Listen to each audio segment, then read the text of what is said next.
Hai, kembali lagi di vlog aku. Hai teman-teman semua, apa kabar? Semoga kalian semua dalam keadaan sehat ya. Kali ini aku lagi beres-beres dapur, cuci-cuci piring, cuci gelas, perabotan rumah yang kotor. Sekaligus aku mau beresin atau bersihin waniti yang ada di dapur yang kotor ini. Oh iya, ngomong-ngomong aku tuh kalau cuci piring nggak setiap selesai makan langsung aku cuci. Jadi aku setiap cuci piring itu setiap pagi dan sore. Karena apa? Eh, Kalau setiap selesai makan aku cuci, itu sayang banget airnya dan sabunnya. Jadi nggak sekalian aja. Karena jujur aja, air di tempat aku itu bisa dibilang lagi susah atau lagi mahal air ya. Dan airnya tuh nyalanya tuh kecil, takutnya kalau aku boros-boros dalam pemakaian air, jadi aku takutnya nanti nggak mencukupi untuk kebutuhan untuk masak, untuk mandi, nyuci, dan lain-lain. Jadi sebisa mungkin aku menghemat air. Dan aku tuh sebenarnya juga sebel lihat perabotan numpuk, tapi aku udah ada timingnya. Jadi ya pintar-pintar kita beberesin perabotan yang kotor. Jadi ini aku tuh nyuci yang besar-besar dulu, aku bilas dulu, tujuannya biar nggak nyumpek-nyumpekin dapur kecilku ini. Kalau lihat dapur berantakan, banyak kotoran, piring-piring, gelas kotor, nanti aku yang repot sendiri kalau waktu aku mau pakai atau keluarga mau pakai itu kerepotan karena nggak ada perabotan yang bersih, jadi kita harus cuci-cuci kan repot. Dan biasanya tuh setiap paginya setelah aku melakukan aktivitas pagi seperti bersih-bersih personal, terus anak aku belum bangun, kegiatan rumah pertama yang aku pegang adalah kegiatan mencuci piring, mencuci perabotan yang kotor-kotor ini. Jadi kalau mau nyeduh minuman hangat itu kita udah ready gelas bersih, mau sarapan udah ready piring bersih gitu. Nah, kalian bisa lihat kan nyala airnya tuh kecil banget. Itu alasan kenapa aku tuh bisa dibilang kalau nyucinya tuh cuma pagi sama sore aja, karena memang airnya tuh terbatas. Nah aku tuh biasanya kalau nyuci gitu aku emang sukanya aku panjer airnya karena nyalanya kecil dan biar melunturkan sisa-sisa kotoran yang ada di gelas, piring, sendok, dan lain-lain. Aku tuh juga sebel banget kalau cuci-cuci perabotan yang banyak minyaknya gitu, karena itu bikin lenyat-lenyat atau lengket-lengket di tangan bekas minyak-minyaknya itu. Jadi biasanya aku pakai tips kalau piring atau gelas atau perabotan yang banyak minyaknya gitu, aku kasih sabun mama lemon dulu dan aku osek-osek pakai tangan, gak pakai busa ya, gak pakai aku busa tempat cucian itu enggak, jadi langsung pakai tangan. Tujuannya yaitu menggelontorkan lemak-lemak yang menempel pada perabotan yang mengandung minyak ya. Jadi minyaknya tuh biar luntur dulu, biar enggak terlalu melekat, terus kita bilas pakai air, terus baru kita ulang lagi, kita sabunin pakai busa yang bersih dan kasih sabun ya tentunya, itu biar tujuannya minyaknya tuh benar-benar bersih, nggak nempel di perabotan yang sebelumnya itu melekat minyak-minyak banyak gitu. Aduh, aku tuh lagi flu karena memang lagi musimnya flu ini.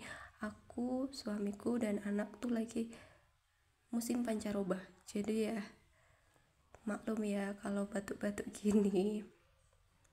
harap dimaklumi.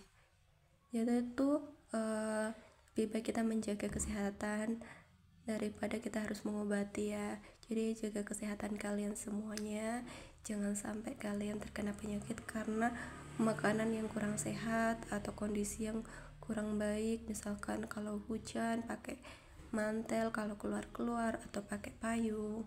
Terus makanan jangan terlalu banyak makanan instan ya. Dan apalagi, kalau bisa kita tuh makanan mengandung 4 sehat 5 sempurna, nggak harus yang mahal-mahal, yang penting tuh kalian bisa menjaga diri kalian dari makanan-makanan yang kurang sehat. Karena kalau aku sendiri, kalau aku yang nggak biasanya jajan di luar itu biasanya aku langsung batuk-batuk, seperti halnya aku beli es di luar, jajan es di luar itu pulang-pulang aku pasti batuk-batuk, dan itu berdampak di anak aku juga ketularan batuk-batuknya aku gitu. Jadi kalau kita mau jajan di luar pastikan benar-benar aman ya, kita tahu pengolahannya dan tidak bahaya untuk kesehatan. Jadi kalau bisa tuh kita tuh konsumsi makanan yang benar-benar kita produksi sendiri lah. Apa yang kita buat, kita makan, yang kita masak gitu malah lebih sehat. Jadi kan kita tahu itu makanan sudah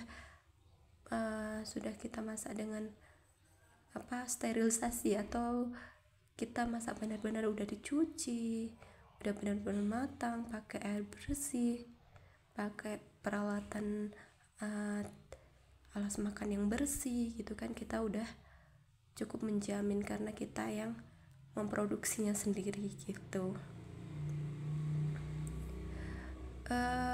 By the way, lanjut lagi tentang mencuci piring ya.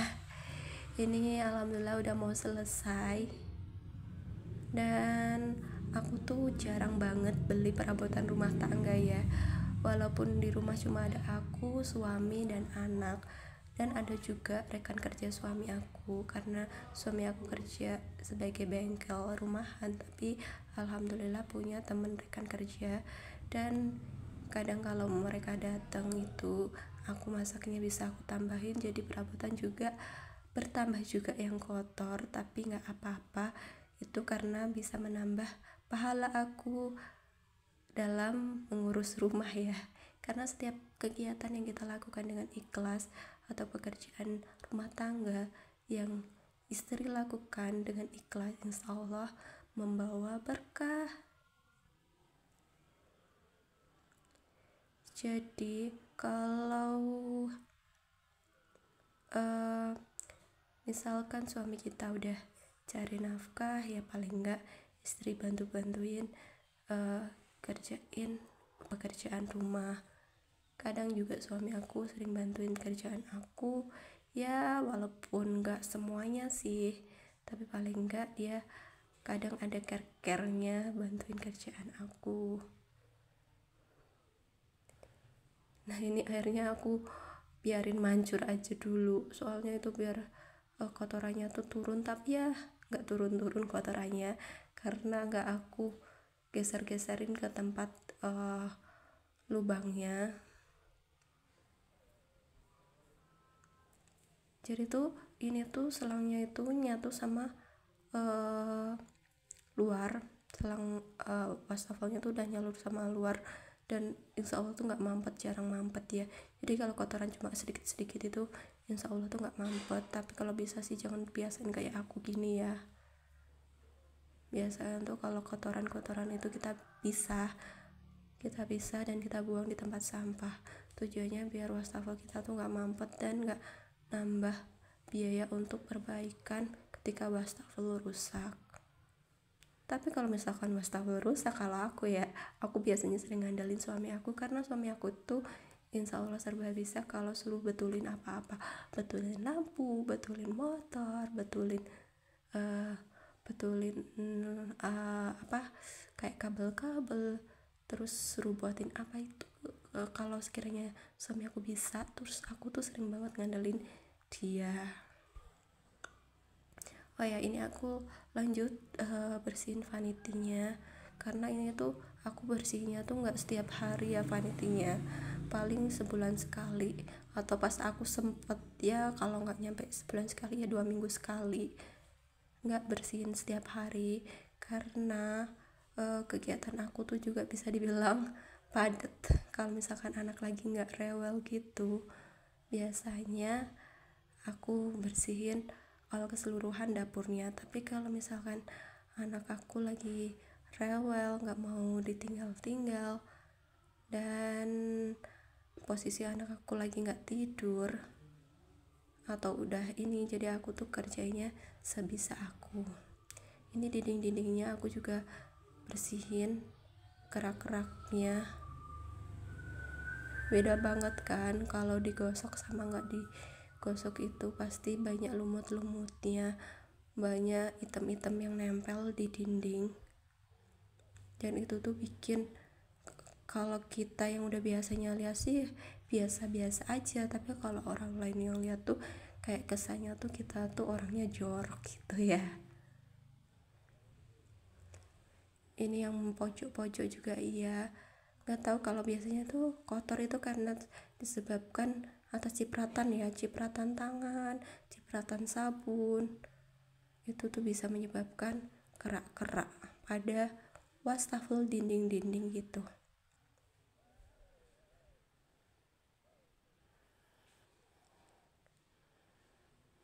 Kalau dapur bersih itu tuh paling nggak membuat aku nyaman dalam memasak, dalam memakainya tuh, jadi nggak jijik gitu.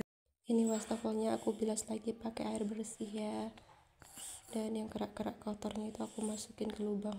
Kalau udah aku cuci tangan sampai bersih.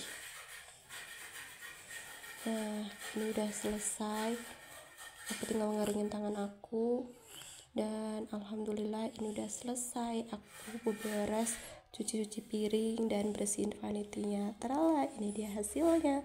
Walaupun nggak kinclong-kinclong banget, paling nggak tuh nggak ngerusak mata ya. Dan piring-piring bersih, perabotannya udah bersih semua, nanti tinggal dipakai.